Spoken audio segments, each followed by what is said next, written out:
माझ्यासाठी माझा सगळ्यात फेवरेट कच्चा चिवडा बनवला होता. खरंच सांगते, आईच्या हातचं जेवण म्हणजे पृथ्वीवरचंच फरकच. तुमच्याही आई बाबा तुमच्यासाठी असंच काही स्पेशल करतात का? नक्की कमेंट्समध्ये सांगा. आमच्या एरियामधल्या स्वीट शॉपमध्ये समोसे आहे ना, खूप टेस्टी मिळतात.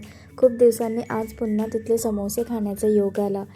डिडूसाठीची सायकल आणली होती पॅक करून, ती आता माझा भाऊ असेंबल करतो आहे आणि खूप अवघड आहे ते काम. म्हणजे जसं पाहिजे तसं ते प्रॉपर जमत नाही आहे. आणि ही बघा आंबाडीची भाजी, मला तर खूप आवडते. तुम्हाला पण आवडते का आंबाडीची भाजी? तर नक्की कमेंट्समध्ये सांगा. माझी आई ना अशी आंबाडीची चटणीसारखं बनवते. जर तुम्हाला याची रेसिपी हवी असेल तर तुम्ही मला सांगा, तसं मी मग ती रेसिपी अपलोड करेल. 1 महिना माहेरी मनसोक्त आराम करायचा आहे, आईच्या हातचं खायचं आहे, सगळं प्रेम भरभरून अनुभवायचं आहे. कारण त्यानंतर पुन्हा आपली रोजची धावपळ सुरू होणारच आहे. खरंच आयुष्यात आई असणं हे देवाने दिलेली सगळ्यात मोठी भेट आहे. तिचं प्रेम, तिची काळजी आणि तिच्या हातची चव याची सर कुठेच नाही. जर तुम्हाला माझे ब्लॉग्स आवडत असेल तर please like, share, subscribe. Bye.